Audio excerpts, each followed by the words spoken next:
Hello and welcome back to Tokyo PM. Today, I wanted the opportunity to talk about storytelling.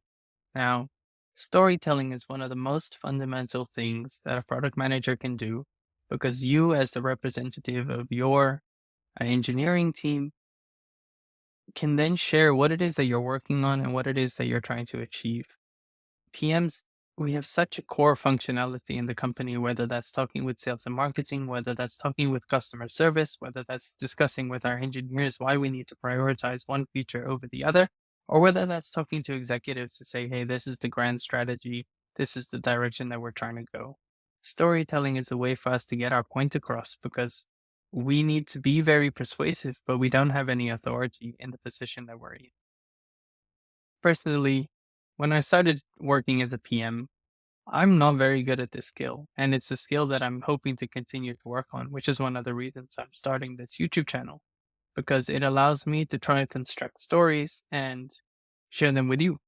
Now, when I started my work as a PM, we didn't have so much access to data. So data analytics wasn't something that we could use. But instead, if we're looking to prioritize one feature over another, we would try to create a story around user personas.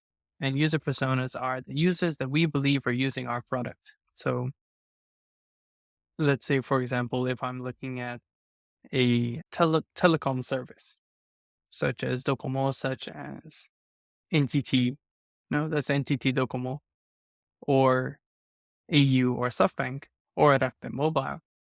What are the things that I'm considering when I'm trying to put together this service? Am I going for cheap? Am I going for reliable? Am I going for most data? And who is that serving? And so let's say I want to offer unlimited data, as Rakuten Mobile does, where I used to work. Then I would say, okay, I'm targeting people who stream a lot of Netflix video shows, watches a lot of YouTube, plays very high demanding games that require a lot of data bandwidth.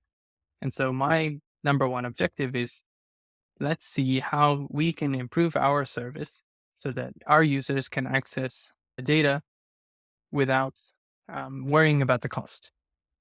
And so we don't have a 20 gigabyte limit, and instead Rakuten Mobile is able to provide unlimited data for everyone.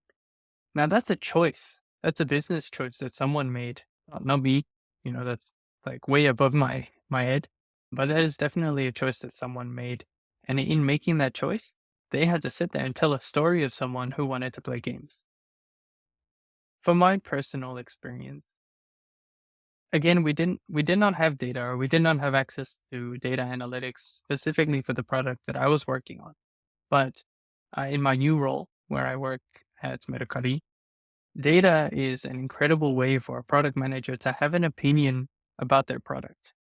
If you don't have an opinion about the product, or if you don't have the means to construct a understanding of how users are using your product, then if sales and marketing, for example, says, hey, let's do this feature, or if a customer service says, hey, this feature should be number one, you then get two competing stories. And it's difficult to decide, which story you're going with and how are you going to work with that. So you as a PM, it's vital that you look at data and you get an understanding of what are users doing, what are users' experiences. This doesn't mean that you need to be, diving into the analytics. Personally, I work very closely with the business analyst team, and that team helps create these dashboards and helps share with me the data that I need, better understand how our users using our product and how we can then improve that experience for them. Working together with the BI team, we then get the opportunity to get into the head of the user and tell a story from their perspective.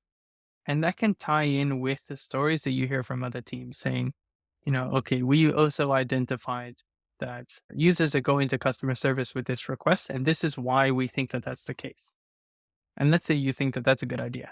Then the next question is, how do we then convince sales and marketing, yes, we want to work on that growth initiative.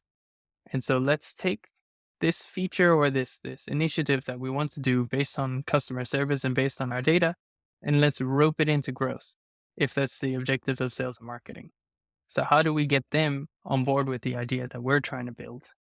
And this is done through telling the story, whether that's customer centric, which is our responsibility as PMs, whether that's customer service centric, saying, by doing this, we're going to reduce the impact to customer service and you get less requests.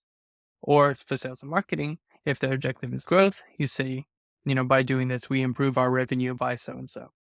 And so creating a story and creating the way to be able to convince those around you to get buy-in when everyone has their own objectives and their own perspectives is a really fundamental skill as a PM. Now, this is something that changes depending on company, depending on your seniority. So if you're very base level, entry level, or associate PM, then it might not be necessary for you to be as good at storytelling rather than executing with your team. But the moment that you start working together with stakeholders, being able to tell a story can be very, very fundamental. Now, there's different tools.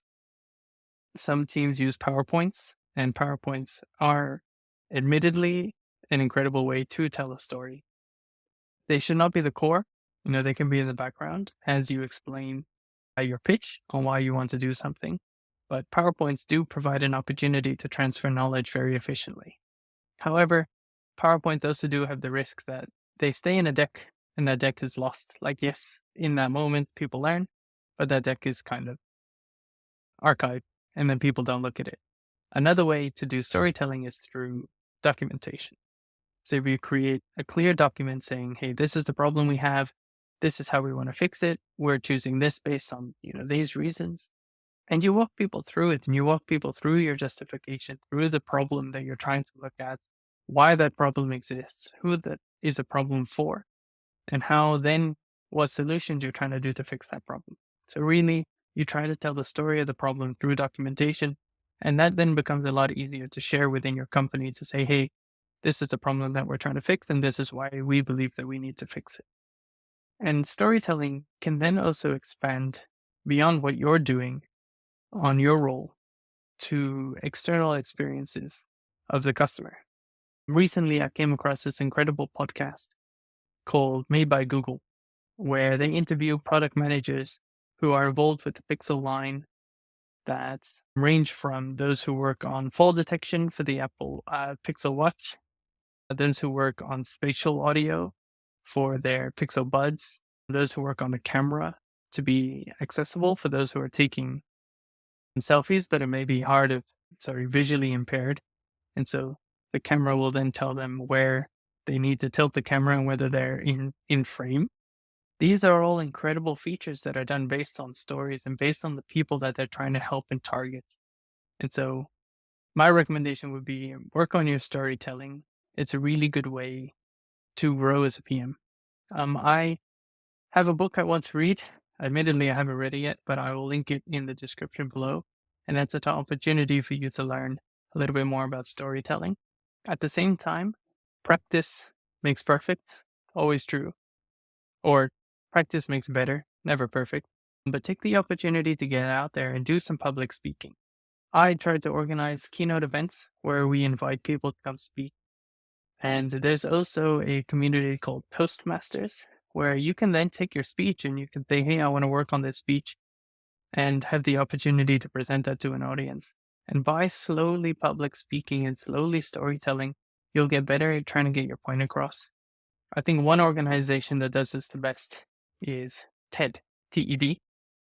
Don't know what it stands for, but I think they do an incredible storytelling structure because every presentation that they do, they have a time constraint depending if it's 5 minutes, 10 minutes, or longer. But they need to make a clear, coherent presentation within that time frame that hooks the audience, gets the audience engaged in what they're doing, and leaves them with a message in their head. Now, if you watch TED back to back on YouTube, it's not going to sink in as much. But, if you're there, and I've attended TEDxKyoto events, it's incredible. You really start to absorb these stories because that's how we as people communicate. So I'm going to add some links in the description below. Dig your teeth into those. And that would be my recommendation in trying to improve your storytelling as a PM.